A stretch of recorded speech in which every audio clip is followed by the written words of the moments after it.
Students, today we will first complete our that portion part, last chapter, rules of debit and credit. We have already discussed the American approach. Today we will discuss English or traditional approach. Okay, I want to tell you students, just after this I am going to start your next chapter, journal, which is a basic chapter in accountancy, and for completing the task of that journal you especially requires the knowledge of this English approach. Okay, under English approach, students, there are three accounts we know, we have studied already: personal account, real account and nominal account. So different rules are there for all the three. See, for personal account means Ram account, Sita account, SJDAV account, okay, Queen's account, whatever be there, any personal account, SBI account, LIC account, these are all personal account. So personal account के लिए rule है debit the receiver, credit the giver. I mean to say जिसको मिला वो debit, जिसने दिया वो credit. जैसे if Ram has received the payment then cash account will be debited. Ram is the receiver. Okay, Ram account will be debited if Ram has received the payment. जो receive करेगा वो डेबिट, जो देगा वो credit. Okay, similarly for real account assets account, I told you, real account assets आया तो debit, assets गया तो credit. Debit what comes in, credit what goes out. It means suppose we have purchased furniture for our shop, तो assets आया, debit what comes in, तो furniture will be debited. और गया क्या हमारे पास से कैश गया हमारे पास से, तो to cash. Furniture account debited, cash account will be credited. That's what it is said here. Debit what comes in, credit what goes out. Similarly students, for nominal account मतलब एक्सपेंसेस और losses का account, income और gains का account. Debit all expenses and losses, credit all incomes and gains. जितना भी मेरा खर्च है, जितना भी मेरा नुकसान है, वो सारा डेबिट होगा, और जितना भी मेरा आय है, इनकम है, या जितना भी मेरा प्रॉफिट हुआ वो मेरा क्रेडिट हो जाएगा. Okay students, okay.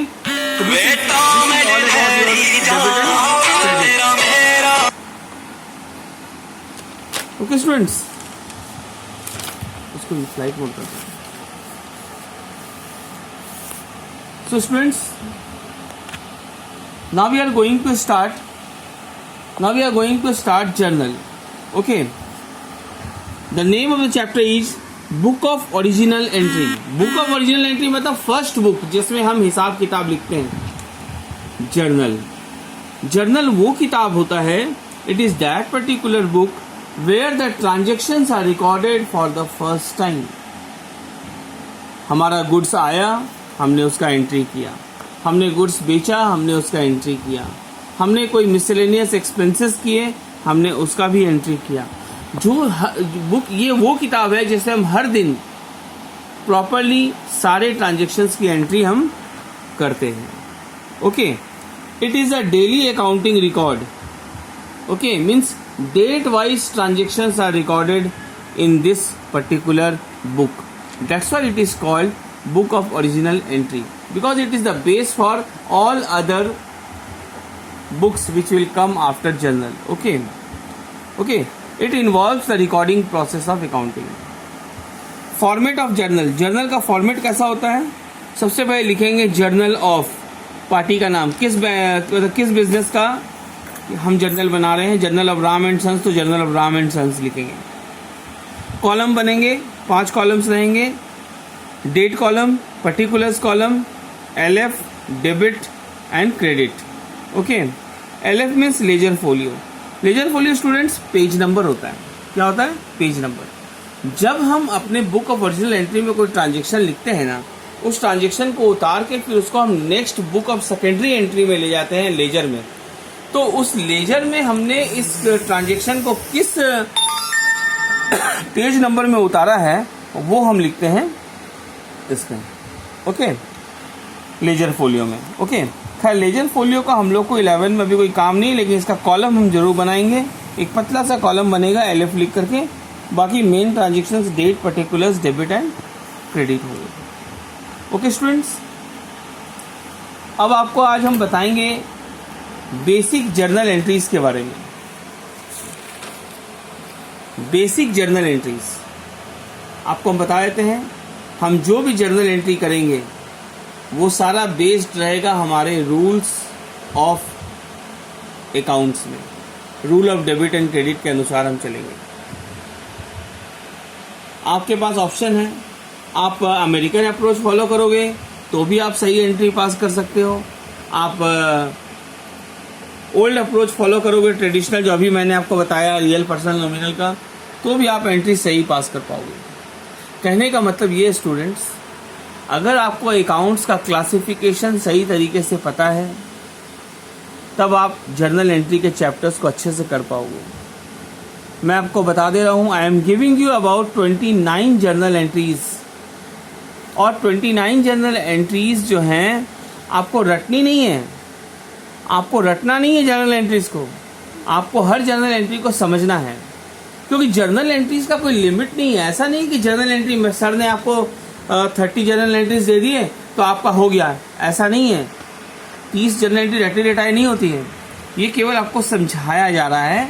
और बाकी जर्नल एंट्रीज का अगर ट्रांजेक्शन देखेंगे तो करीब न्यूमरस है, इन्फिनिटी है, unlimited journal entries are there.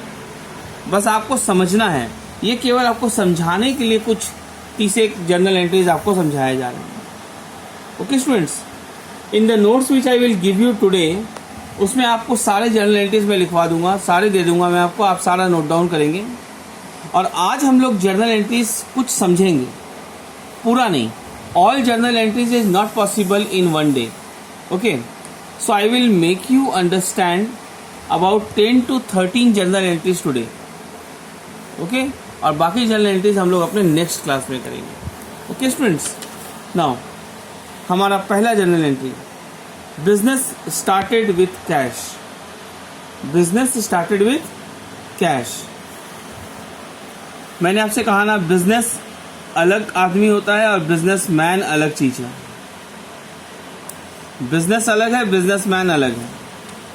Businessman business में पैसे लगाता है तो बिजनेस में कैश आता है, और बिजनेसमैन जो कैश लगाया उसको कैपिटल बोलते हैं। बिजनेसमैन जो कैश लगाया वो कैपिटल बोलते हैं। नाउ कैश क्या है? Business started with cash. Cash हमारा रियल अकाउंट है। रियल अकाउंट का रूल था डेबिट व्हाट कम्स इन। हमारे पास क्या आया बिजनेस में? कैश आया ना, तो हम लिखेंगे cash account debit. Cash account खींच के लाइन डेबिट और अमाउंट लिख देंगे। ओके, और कैपिटल आया ना बिजनेस में। कैपिटल क्या है? पर्सनल अकाउंट है। पर्सनल अकाउंट का रूल क्या है? Credit the giver. गिवर कौन? गिवर कौन है? प्रोप्राइटर बिजनेस का। वो क्या दे रहा है? कैपिटल दे रहा है, तो कैपिटल क्रेडिट हो गया। That is why the entry is cash account debited to capital account. Okay students, अगर हमने बिजनेस बैंक बैलेंस से शुरू किया होता तो हम लिखते bank account debited to capital account. Okay, next entry students, assets purchased. हम एसेट्स खरीद के लाए। एसेट्स रियल अकाउंट है। एसेट खरीद के लाए हैं तो एसेट आया, डेबिट व्हाट कम्स इन, तो एसेट अकाउंट डेबिटेड। मशीन आया तो मशीन अकाउंट डेबिट, फर्नीचर आया तो फर्नीचर अकाउंट डेबिट। बदले में हमने क्या किया? हमने कैश पेमेंट किया तो हम लिखेंगे टू कैश अकाउंट। अगर हमने चेक से पेमेंट किया है तो हम लिखेंगे to bank account. That's why entry is assets account debited to cash और bank account. Okay students, next students, for goods purchased, हम गुड्स खरीदे। गुड्स भी क्या है? एसेट्स है, तो सेम एंट्री जैसे ऊपर किए, बस फर्क कितना हो जाएगा कि हम एसेट्स अकाउंट नहीं लिखेंगे, हम क्या लिखेंगे? परचेज। याद रखिएगा स्टूडेंट्स, जब हम एसेट खरीदते हैं तो एसेट लिखते हैं, एसेट बेचते हैं तो एसेट लिखते हैं। लेकिन जब हम गुड्स खरीदते हैं तो हम परचेज लिखते हैं, और जब हम गुड्स बेचते हैं तो सेल्स लिखते हैं। खाली सेल्स लिखा हुआ है मतलब गुड्स सोल्ड, खाली परचेज लिखा हुआ है मतलब goods purchased. Okay, so goods purchased, purchase account debited, expenses है मेरा, खर्चा है तो डेबिट हो जाएगा। टू कैश और बैंक, हमारे पास से कैश चला गया तो क्रेडिट हो गया।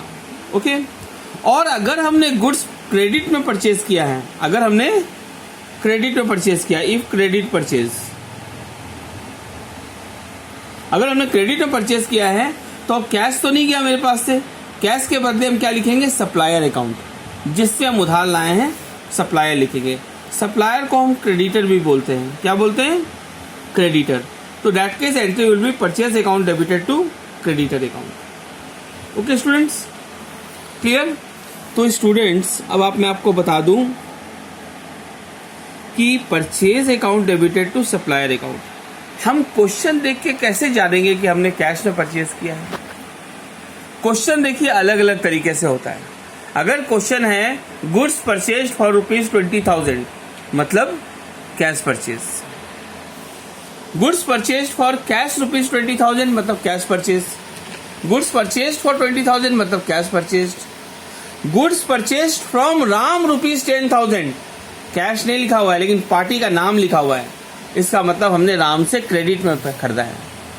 ओके, तो उस केस में हो जाएगा purchase account debited to Ram account. अगर कैश लिखा हो क्वेश्चन में तो कैश परचेज है, अगर कैश नहीं लिखा हो तो कैश परचेज है, लेकिन अगर कैश नहीं लिखा हो और पार्टी का नाम दिया हो जिससे हमने खरीदा है, इसका मतलब हमने क्रेडिट में खरीदा है।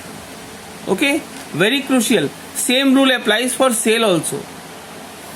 गुड्स बेच रहे हैं तो हमारे पास कैश आ रहा है तो कैश अकाउंट डेबिटेड, चेक आ रहा है तो bank account debited to sales account. Okay students, अगर हमने क्रेडिट सेल किया है तो नाम दिया रहेगा कि राम को गुड्स हमने सेल किया है, तो जिसको सेल करेंगे उसका अकाउंट डेबिट हो जाएगा, debit the receiver. Okay, so customer account debited to sales account. यहाँ हम कस्टमर को डेटर भी बोल सकते हैं, क्या बोल सकते हैं, डेटर भी बोल सकते हैं कि debtor account debited to sales account. Okay students, now amount paid to x.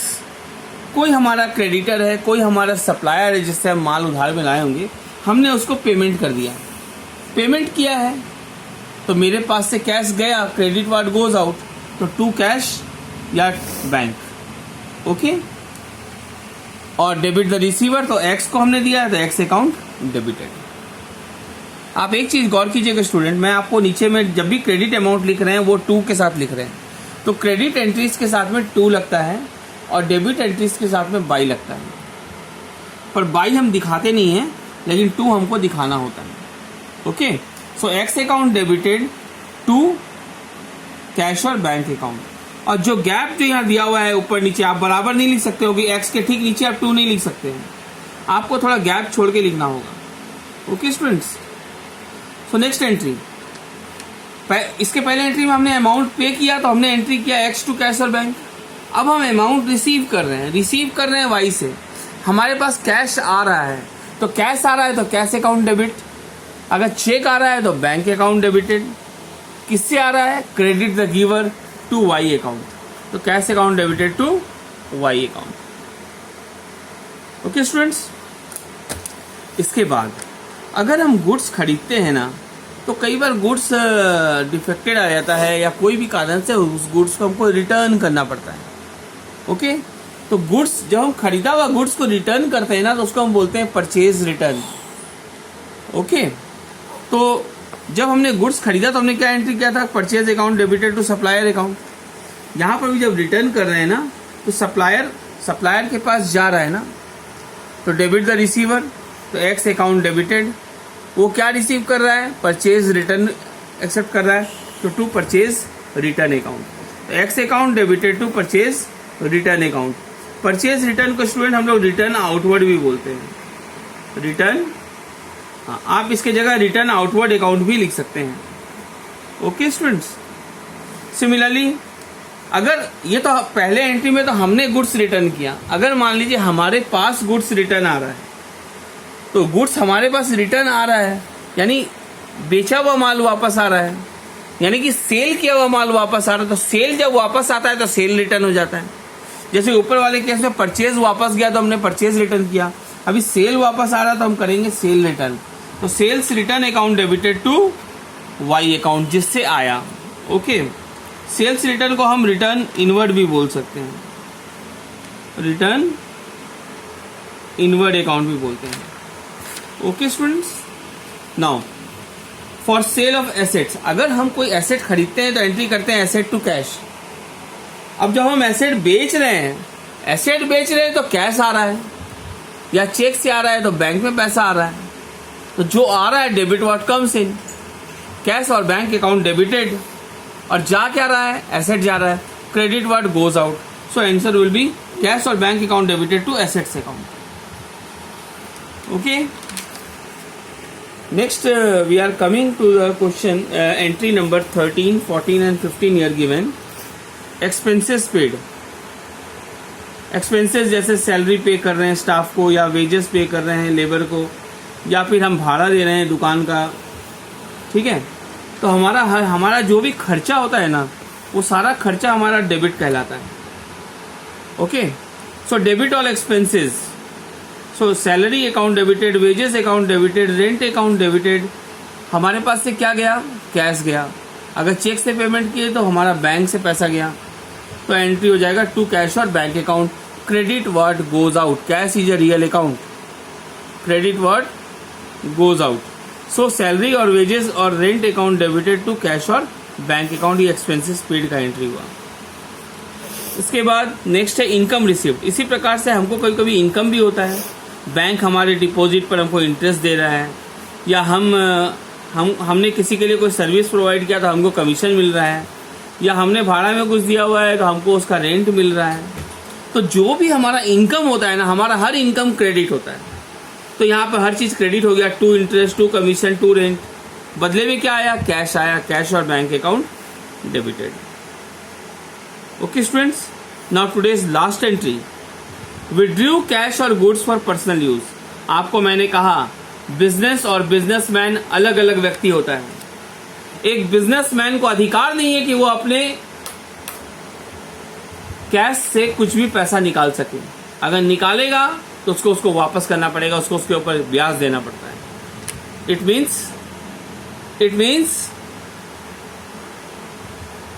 Means drawings, इसको नाम दिया गया अलग से ड्राइंग्स। जब हम पर्सनल यूज के लिए कोई चीज लेते हैं तो उसको बोलते हैं drawings. Drawings account debited to cash account. Suppose आपके पिताजी का कोई बिजनेस है, ओके, आपने स्कूल का फी पे करना है, आप पापा के पास जाते हैं, पापा फीस चाहिए, तो पापा आपको अपने दुकान के गले से पैसा निकाल करके दे देते हैं। This is called drawings. वो दुकान का पैसा, आपके पापा का पैसा नहीं है। You are not suppose to take out the money from there. Okay, तो इसलिए इसको बोलते हैं ड्राइंग्स टू कैश। कभी कभी ऐसा भी होता है कि हम दुकान से सामान ले लेते हैं। जैसे आपका चावल दाल का दुकान है, आपकी मम्मी ने कहा जाओ बेटा दुकान से जाके चावल ले आओ 2 kg। तो वो 2 kg अपने दुकान से जब चावल लेने जाते हो तो उसका आप पैसा देके नहीं आते हो। आते हो क्या देके? नहीं आते हैं। वो कहला जाता है ड्राइंग्स। आपको कोई अधिकार नहीं बनता दुकान से पैसे सामान लाने का। This is called drawings. तो ड्राइंग्स वैसे केस में आपने गुड्स लाया, जब आप गुड्स का ड्राइंग करते हैं तो एंट्री करते हैं drawings to purchase. Okay students, आज इतना ही एंट्री हम लोग करेंगे और इसके बेसिस पर students first three examples of your book आप बनाएंगे। एग्जाम्पल नंबर 1, 2 and 3 और क्वेश्चन भी क्वेश्चन नंबर 1, 2, 3 ये आपका होमवर्क रहेगा। Okay students, good bye.